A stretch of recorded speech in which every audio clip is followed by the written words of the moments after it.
എല്ലാവർക്കും നമസ്കാരം. ഒരാളെ പരിചയപ്പെട്ട് അവർ പേര് പറഞ്ഞു. അടുത്ത നിമിഷം തന്നെ നമ്മളത് മറന്നുപോയി. അയ്യോ, എന്തൊരു കഷ്ടമാണിത് എന്നെപ്പോഴെങ്കിലും തോന്നിയിട്ടുണ്ടോ? ഇന്ന് ഇതിന് പിന്നിലെ സൈക്കോളജിക്കൽ കാരണങ്ങൾ എന്തൊക്കെയാണെന്ന് നമുക്ക് നോക്കാം. എനിക്കുറപ്പാണ്, ഇത് കേൾക്കുന്ന മിക്കവാറും എല്ലാവർക്കും ഈയൊരു അനുഭവം ഉണ്ടായിട്ടുണ്ടാവും അല്ലേ? ഒരു പുതിയ ആളെ കാണുന്നു, പരിചയപ്പെടുന്നു, അവർ പേര് പറയുന്നു, പക്ഷേ ഒരു 3 സെക്കൻഡ് അതിനുള്ളിൽ ആ പേര് നമ്മുടെ തലയിൽ നിന്ന് അങ്ങ് മാഞ്ഞുപോകും. ഇത് ശരിക്കും ഒരു ചമ്മലുണ്ടാക്കുന്ന അവസ്ഥയാണ്. പക്ഷെ ഒരു കാര്യം പറയാം, നിങ്ങൾ ഒറ്റയ്ക്കല്ല. ആദ്യമേ തന്നെ ഒരു തെറ്റിദ്ധാരണ മാറ്റാം. ഇതിന് കാരണം നിങ്ങളുടെ ഓർമ്മശക്തി മോശമായതുകൊണ്ടൊന്നുമല്ല. നിങ്ങൾക്കെന്തോ ഓർമ്മക്കുറവുണ്ട് എന്നൊന്നും വിചാരിക്കണ്ട. സൈക്കോളജി പറയുന്നത് ഇത് തികച്ചും നോർമലാണെന്നാണ്. അപ്പോ പിന്നെന്താ യഥാർത്ഥ കാരണം, അല്ലേ? ശരിക്കും സംഭവം ഇതാണ്. നിങ്ങളുടെ തലച്ചോറ് ആ സമയത്ത് ഓവർ ആക്റ്റീവാണ്. ഒരേ സമയം ഒരുപാട് കാര്യങ്ങൾ ചിന്തിച്ചു കൂട്ടുകയാണ്. ഇതിനെയാണ് നമ്മൾ കോഗ്നിറ്റീവ് ഓവർലോഡ് എന്ന് പറയുന്നത്. അതായത് ഒരു തരം മെന്റൽ ഓവർലോഡ്. ഈയൊരു തിരക്കിനിടയിൽ പുതിയൊരു പേര് കേൾക്കുമ്പോൾ അത് തലച്ചോറിൽ രജിസ്റ്റർ ചെയ്യാൻ പാവത്തിന്റെ സമയം കിട്ടുന്നില്ല. പക്ഷെ ഒരു സംശയം തോന്നാം, എന്തുകൊണ്ടാണ് പേരുകൾക്ക് മാത്രം ഇങ്ങനെ സംഭവിക്കുന്നത്? അതിന്റെ ആദ്യത്തെ കാരണം ഇതാണ്: നമ്മുടെ തലച്ചോറിന് പേരുകളെന്ന് പറഞ്ഞാൽ വെറും ലേബലുകൾ മാത്രമാണ്. ഒന്ന് ആലോചിച്ചു നോക്കൂ. കോഗ്നിറ്റീവ് സൈക്കോളജി പറയുന്നത് ഒരു പുതിയ പേര് നമ്മുടെ തലച്ചോറിന് ഒരു വിലയുമില്ലാത്ത റാൻഡമായ ഒരു വാക്ക് പോലെയാണ്. അതിന് പ്രത്യേക അർത്ഥമോ നമുക്ക് മുമ്പ് അറിയാവുന്ന ഒന്നുമായി ഒരു കണക്ഷനുമില്ല. വെറുമൊരു വാക്ക്, അത്രയുള്ളൂ. പക്ഷെ അതേസമയം ഒന്ന് നോക്കിക്കേ, നിങ്ങൾ ആ പരിചയപ്പെട്ട ആളുടെ ജോലി എന്താണെന്ന് ഓർക്കും. ചിലപ്പോൾ അവർ പറഞ്ഞൊരു തമാശയോ അല്ലെങ്കിൽ അവരുടെ സംസാര രീതിയോ ഒക്കെ നമ്മുടെ ഓർമ്മയിൽ തങ്ങി നിൽക്കും. എന്തുകൊണ്ടാണെന്നറിയാമോ? കാരണം ആ വിവരങ്ങൾക്കെല്ലാം ഒരു കോണ്ടെക്സ്റ്റ് ഉണ്ട്, ഒരു അർത്ഥമുണ്ട്. നമ്മുടെ ബ്രെയിനിന് എപ്പോഴും ഇഷ്ടം ഇങ്ങനെയുള്ള കാര്യങ്ങൾ ഓർത്തുവെക്കാനാണ്. ഇനി നമുക്ക് രണ്ടാമത്തെ കാരണത്തിലേക്ക് വരാം. ഇത് വളരെ പ്രധാനപ്പെട്ട ഒന്നാണ്. നമ്മുടെ ശ്രദ്ധ പല ഭാഗത്തായി ചിതറിപ്പോകുന്നത്.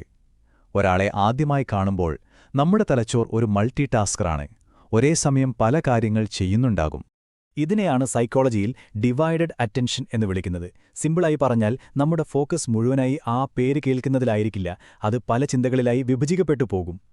ഒന്ന് ഓർത്തു നോക്കൂ, ആ നിമിഷം നമ്മുടെ തലയിലൂടെ എന്തൊക്കെ ചിന്തകളാവും പോകുന്നത്. അയ്യോ, അടുത്തതെന്ത് സംസാരിക്കും? എന്നെക്കുറിച്ച് എന്തു വിചാരിക്കുന്നുണ്ടാവും? കൈ കൊടുക്കണോ വേണ്ടയോ? ഞാൻ കാണാൻ ഓക്കെയാണോ? ഇങ്ങനെ 100 കണക്കിന് ചോദ്യങ്ങൾ തലയ്ക്കകത്ത് തോടുമ്പോൾ ആ പാവം പേരെവിടെയോ പോയി മറയും. ഇനി മൂന്നാമത്തെ കാരണം കുറച്ചുകൂടി ഇൻട്രസ്റ്റിംഗ് ആണ്. ഇതൊരു ഇവല്യൂഷണറി കാരണമാണ്.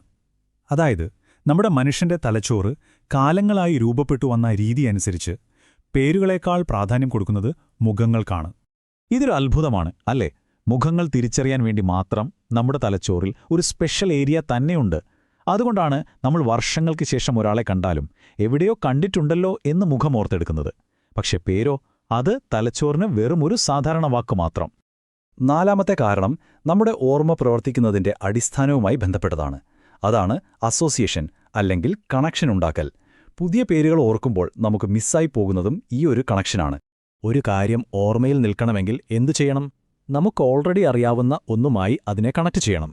ഉദാഹരണത്തിന്, ബേക്കർ എന്നു പേരുള്ള ഒരാളെ പരിചയപ്പെട്ടാൽ നമ്മളൊരു ബേക്കറിയെയോ ബേക്കറിയപ്പത്തെ തന്നെയോ ഓർത്തുവെന്നിരിക്കട്ടെ, അപ്പോൾ ആ പേര് ഓർമ്മയിൽ നിൽക്കാൻ സാധ്യത കൂടും. പക്ഷേ ഇവിടെയാണ് പ്രശ്നം. ഒരാളെ പരിചയപ്പെടുന്ന ആ കുറച്ച് സെക്കൻഡുകൾക്കുള്ളിൽ ഇങ്ങനെയൊരു കണക്ഷൻ ഉണ്ടാക്കിയെടുക്കാൻ നമ്മുടെ തലച്ചോറിന് സമയം കിട്ടാറില്ല. ഫലമോ, ആ പേര് ഓർമ്മയിൽ നിന്ന് പെട്ടെന്ന് തന്നെ മാഞ്ഞുപോകുന്നു. അപ്പോൾ ഇത്രയും കാര്യങ്ങൾ കേട്ടതിൽ നിന്ന് നമ്മൾ എന്താണ് ശരിക്കും മനസ്സിലാക്കേണ്ടത്? ഇതിൻ്റെയൊക്കെ പ്രധാന ആശയം എന്താണെന്ന് വെച്ചാൽ, ഇതാണ് ഏറ്റവും പ്രധാനപ്പെട്ട പോയിന്റ്. നിങ്ങൾ ഒരാളുടെ പേര് മറന്നു പോകുന്നുണ്ടെങ്കിൽ അത് നിങ്ങളുടെ ബുദ്ധിക്കുറവോ ശ്രദ്ധയില്ലായ്മയോ അല്ല, മറിച്ച് അത് നിങ്ങളുടെ തലച്ചോറ് ഒരുപാട് തിരക്കിലായതുകൊണ്ടാണ്. സിമ്പിളായി പറഞ്ഞാൽ അതൊരു ബിസി ബ്രെയിനിന്റെ ലക്ഷണമാണ്. അതുകൊണ്ട് ഇനി അടുത്ത തവണ ഒരാളുടെ പേര് മറന്നുപോകുമ്പോൾ അയ്യോ കഷ്ടം എന്ന് വിചാരിച്ച് ചമ്മുകയോ വിഷമിക്കുകയോ വേണ്ട. ഓർക്കുക, നിങ്ങളുടെ തലച്ചോറ് അതിന്റെ സ്വാഭാവികമായ ജോലി ചെയ്യുക മാത്രമാണ്. അപ്പോൾ നോക്കൂ, നമ്മളുപോലും അറിയാതെ നമ്മുടെ മനസ്സിനെ നിയന്ത്രിക്കുന്ന ഒരുപാട് രഹസ്യ നിയമങ്ങളുണ്ട്, അല്ലേ? ഇതുപോലെ നമ്മുടെ ഓരോ ചിന്തകളെയും തീരുമാനങ്ങളെയും സ്വാധീനിക്കുന്ന മറ്റെന്തൊക്കെ കാര്യങ്ങൾ നമ്മുടെ തലച്ചോറിനുള്ളിൽ നടക്കുന്നുണ്ടാവാം? ഒന്ന് ആലോചിച്ചു നോക്കാവുന്നതാണ്.